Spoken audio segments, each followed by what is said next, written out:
Hi, so this is my video about the solar system, sky, earth, and ocean. In particular, I want to talk about the moon and some of the key features that I saw that were pretty cool. So I'm going to zoom in here. And what I think is pretty sweet is it doesn't appear, it appears just to be mostly for us U.S. citizens, but as you can see, there's little men and they have United States flags, which I think is pretty cool. Also, I think that it's cool that you can click on a lot of these things and a lot of items in Google Earth, and a YouTube video will come up and show you something about something that's happened in that spot, or a video about what's happened in that spot, or give you some things. So I'm sure we'll see a lot of that in this video, but I just thought that was kind of cool. So, a lot to see. So the next thing we're going to look at is the sky. And here's the sky. And what I kind of think is cool about the sky is there's so much stuff to look at, to view, to click on. So I'm going to look at this welcome to the sky thing. And like I can tour the sky. And then this will take me to something else over here. Then I can zoom in on this big old area where I can click on something, and then that'll have this, let me stop that, that'll have this thing pop up, and it kind of tells me how to do it, what I can do, items like that. So that's pretty cool. So, like I said, a lot to see. So the next thing we're going to look at is the Earth.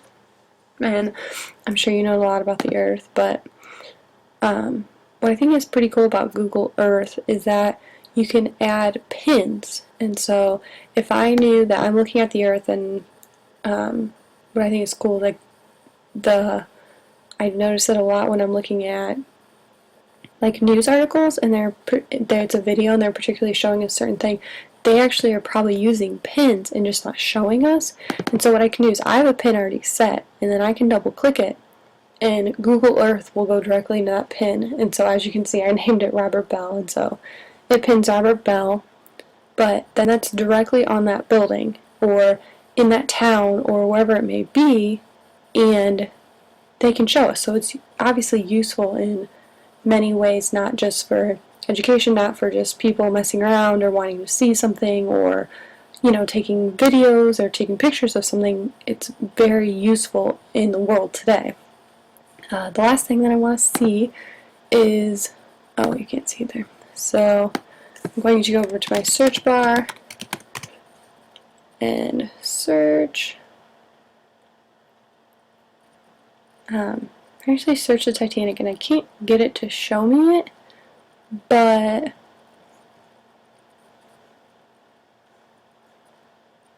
don't know what it's doing. Okay, but regardless of what it's doing, I can still zoom in and see all these pictures here, and these pictures will actually show what has been found from the Titanic. So like I said, with the YouTube videos you can click on, there's also a bunch of pictures and other things that you can do a lot with history and items like that, especially with this. And I found a lot of interesting facts all about, in certain areas, you can turn on if a fish or a coral or something has gone extinct in that area.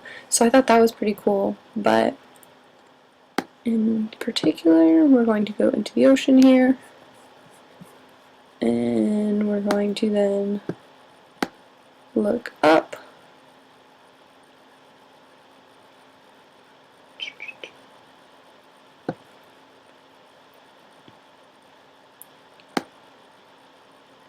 Oh, sorry. So we're going to look up. So now it's kind of simulating that you are on the ocean floor, and you can it's almost like you're walking on the ocean floor. I found a really cool video about a girl who simulated the Titanic on the bottom, and that's what I was trying to find, was something like that. But I think it just shows where the ship is and some of the pictures about it. Some of the other cool items that I found, obviously, the sunlight. So at today at 10:21, or yesterday, sorry, at 10:21 p.m., if you were on the bottom of the ocean by the Titanic, you would see pitch black. It would be black. It would be nighttime. You wouldn't see anything. And then, as you can see, the sun is starting to rise, and it gets lighter for today. So I thought that was really cool. I also think it's cool that you can actually search these times and days and items like that, and if you click on these pictures down here, it'll go back to that timestamp, and you can use that. So you can use these bottom tools, and then you can just click out of that. So those are just some of the really cool items that I found, in particular about, solar system and the sky and the earth and the ocean. I just think that Google Earth is so cool, and that there's so many things that you can do in a lot of different areas, not even education, just in general, and that it can be used for so many things. So have a good day. Thanks for watching.